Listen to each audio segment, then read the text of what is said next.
The Honourable Member for Calgary-Fish Creek. Calgary-Fish Creek.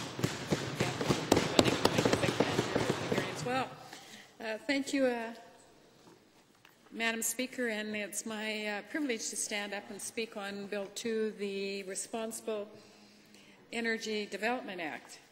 It's also an honor for me to be following the official leader of the opposition and my colleague who sitting next to me is the energy critic, and then up pops the member from Calgary-Fish Creek. And as I've indicated in this House before, Madam Speaker, one of the things that I enjoy the most about being an official member of the opposition is the incredible learning curve that we have to have. And I've also spoken in this House prior in regards to the incredible respect I had when I was a member of the government on the opposition having the ability to get up and speak so eloquently over and over and over again about every piece of legislation and the knowledge that the members seem to have on every bill. Well, I can tell you, Madam Speaker, that I'm still learning on this particular bill. And we had a robust discussion meeting I think it was 2 days ago, since the long hours we've been putting in, they sort of all go into the same day. And listening to my colleagues talk about their concerns on this bill, I'm an urban MLA.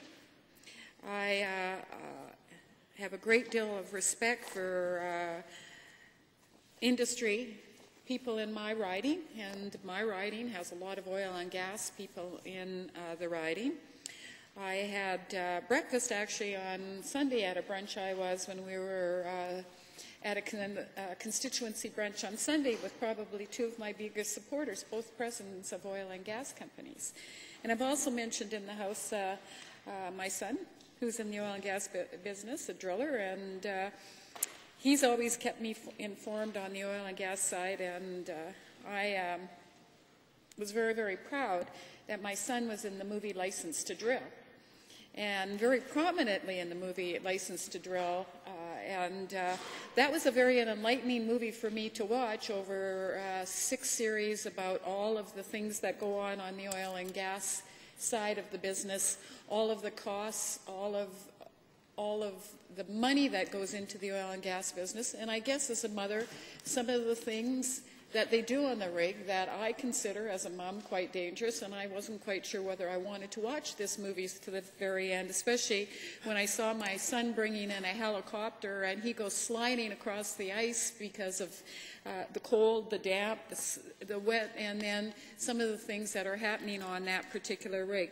I can tell you, Madam Speaker, that the bill, there is no question, has been a response to the concerns of the oil and gas industry that the current regulatory regime in Alberta is a hindrance to growth. And there's no question that we know that. And there's no question that we know that the regulatory process that we put our industry people through in the oil and gas business is so cumbersome. When I see I have, what's happening in Saskatchewan and BC, and not to mention the U.S., I think when we go back in history, the task force at that particular time that was led by the Minister of the Environment right now was formed for that particular task force to put together some suggestions, some recommendations on how to improve the industry. I also am in receipt, obviously, of a memo from the CAP, which everybody is aware of, on the Canadian Association of Petroleum Producers, that in a news conference in Calgary, how they spoke very eloquently about the implementation of the Regulatory Enhancement Project in creating a single provincial regulator, that they support the bill, and they support the Honourable Minister of Energy and obviously the Honourable Minister of the Environment about creating that single regulatory, so that the industry have one window shopping, I guess, if we can call that. And I don't have a problem with that. I think That's a huge asset to the oil and gas industry, that one window approach.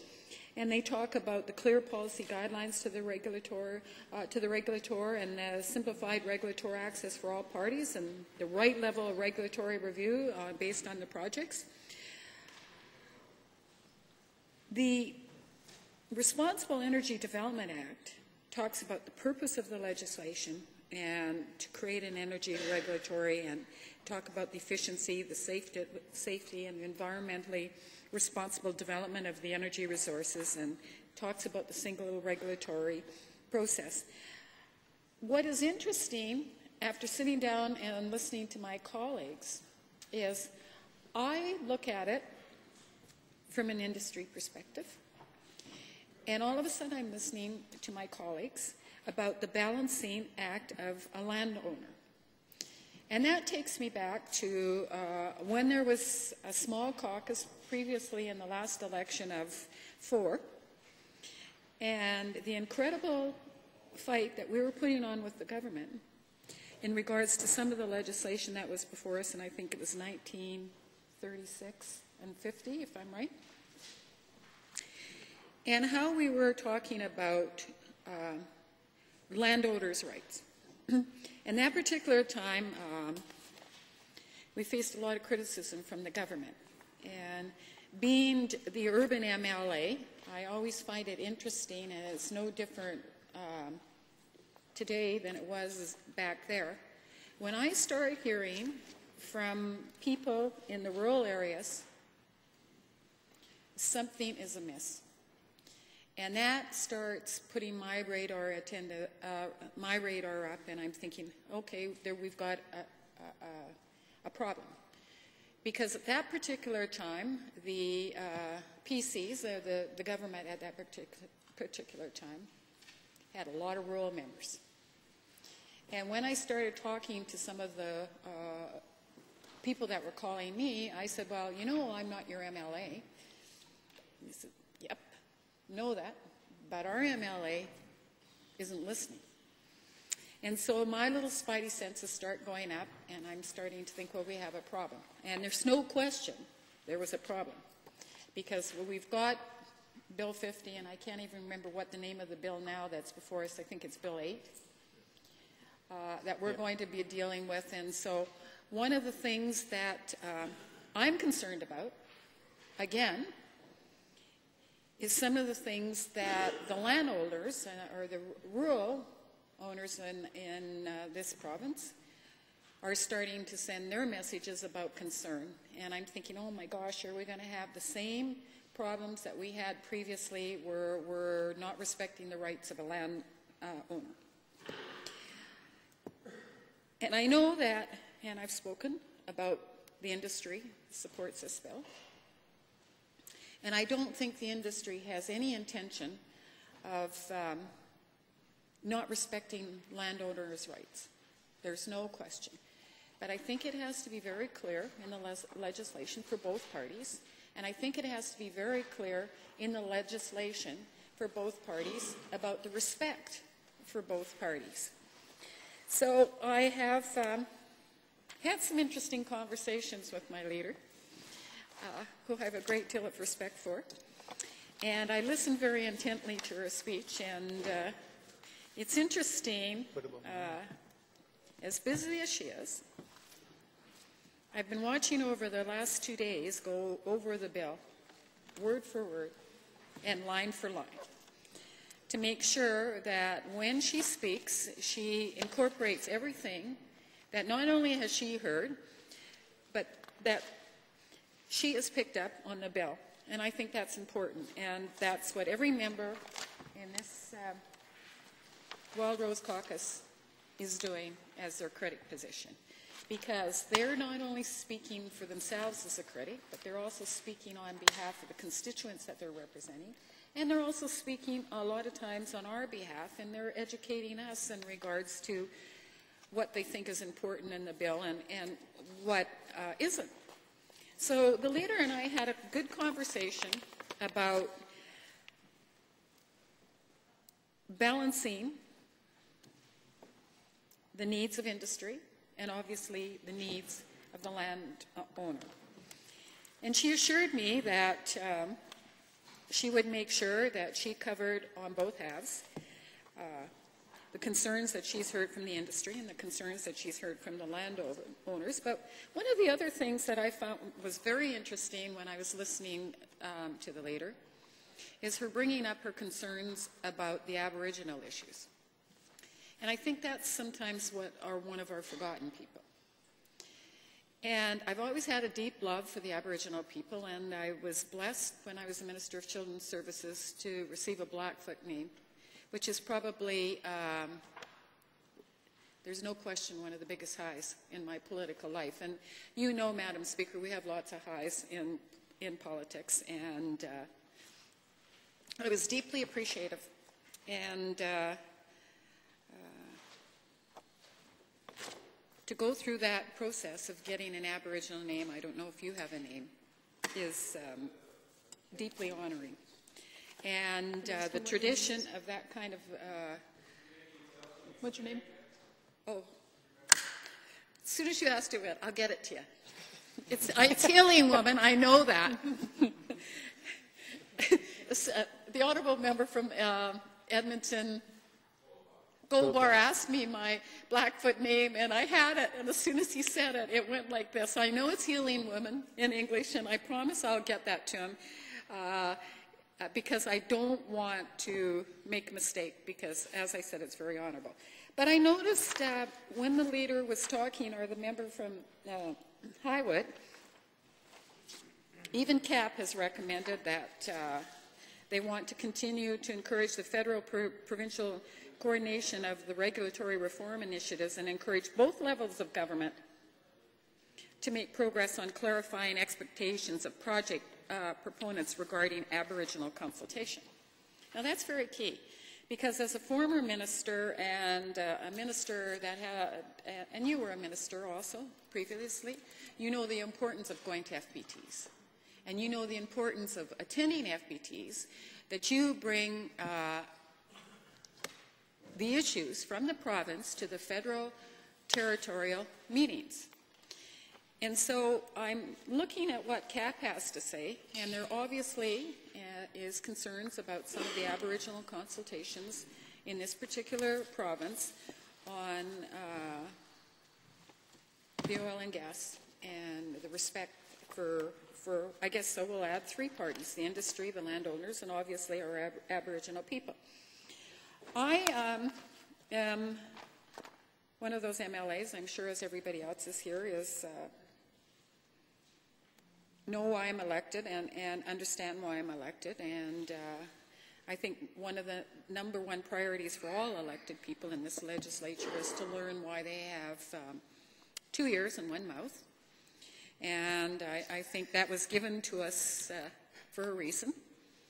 And I was taught that very early in life from my dad, who's no longer here, about why I have 2 ears and 1 mouth. And that was, I guess, when I was naughty one day and thought maybe he should tell me why I was blessed with 2 ears. And of course, everyone knows it's to listen more than you speak.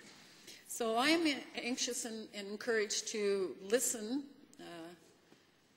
not only to my colleagues, because I know many of them want to talk on this because it's important, but to the government and to hear what the government members have to say. And I've noticed, Madam Speaker, it hasn't changed much since I left in January 4th, 2010, because I don't see many members standing up and speaking on behalf of their constituents on a piece of legislation. So I indicated that at the National Press Conference when I crossed the floor, the role of an MLA. And so I'm going to yet again encourage members on every piece of legislation that we're talking about that's going to be going through this legislature. It would be nice to be able to hear what they have to say, even if it's 2 minutes or 5 minutes, on behalf of their constituents, that they're fully supportive of this bill. And I'm sure many of them can stand up on behalf of this from an industry perspective. I'm not so sure the rural guys can stand up as eloquently and talk about how their constituents feel when there's that Landover issue that needs to be discussed. And I imagine both the leader and my colleague. Thank you, honourable members. Under Standing Order 29.2a, we have 5 minutes for comments and questions. The honourable member from Lac-La-Biche, St. Paul, Two Hills. Thank you, Madam Speaker. I guess, you know, I used to be with the PCs, and I remember when I was the VP of Policy, when they were ramming through some of this legislation, Bill 50, I chaired a meeting, and they rushed in MLAs and other people to just force the vote. The grassroots people weren't consulted. And here we have, again, is a 79-page document with a, you know, pretty dense legalese in it. And I guess, you know, being a former minister, I just have a question of, you know, is the process getting better, or do you have healthy legislation when you have this much legislation being rammed through evening sessions and so forth, or is there a more methodical approach that should be used?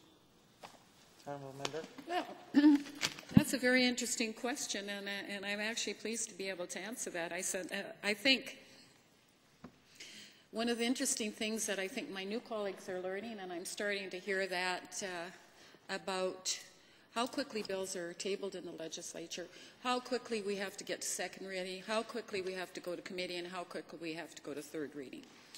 And I don't know what the answer is, but I think there has to be an answer about a process of a bill and how you debate that bill, how you listen to that, bring forward recommendations over and over and over again. And I will do this research sometime. I've seen this government table legislation, even just in the 2 3/4 years that I've been here. And they've either not proclaimed it, and I can't even imagine how many bills that have been passed in this legislature. The Alberta Health Act comes to me immediately because it was a #1 bill in this legislature and it hasn't been passed. And there is a ton of legislation that has been passed in this legislature that hasn't been proclaimed. We're also seeing bills that have been rushed through second reading, rushed through committee, rushed through third. The government, the LG comes in here, proclaims the bill, gives it proclamation, and it's back in the following sitting being either rescinded or done something like that. So I'm sure that the government has some ideas. After all, they're the government, and they're the government that they claim that they listen and they consult Albertans, and they've got it right. So I would think that's maybe something that we can discuss as a caucus. The Premier has said that she's open, she's accountable, she's transparent, and we've repeated that over and over and over again. And she also wants to talk about how government is run in a different way. So that kind of opens up the door that we, as official opposition, not only ourselves, the Liberals and the NDP, can have the opportunity to offer the Premier some advice through whether it's member services or one of the other committees on how we can make this process a little easier on everybody, so we're not sitting till, I think it was 1:45 last night, the majority of some of our people. I know I left, and the leader and I left at 11:45. And we still hadn't finished the Education Act. So, Madam Chair, with that, I think that's a role that the government can do. The government House leaders can certainly start negotiate. The Premier and the official leader of the opposition, I'm sure, I know my leader is a very bright woman, that she would be able to come up with some great ideas on how to get this legislation through at a much easier pace where we're not sitting 18, 16 hours a day. Thank you. Are there any other members who wish to speak under 29.2a? The honourable member from Drumheller, no, Wayseth, Carson Taylor Warner. Both are nice places, but home is Carson Taylor Warner.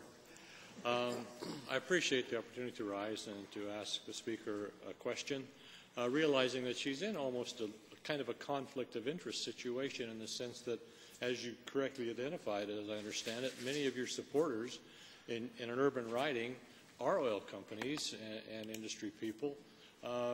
What prompted you to rise and speak to this issue of the rights of the rest of Albertans, and how are you going to handle that? Well, another good question, and I think it's It's about listening, and it's about listening to what your colleagues have to say, what they're bringing forward as far as concerns about what they're hearing. I think that's what makes this province successful. If you start not only taking what's happening in your riding, but what's important to other people in their ridings, and let me give you an example. What happened in Strathmore Brooks with the XL food plant? I can still get my meat at the grocery store, but to hear his concerns opens it up to a whole... Thank you, honourable member.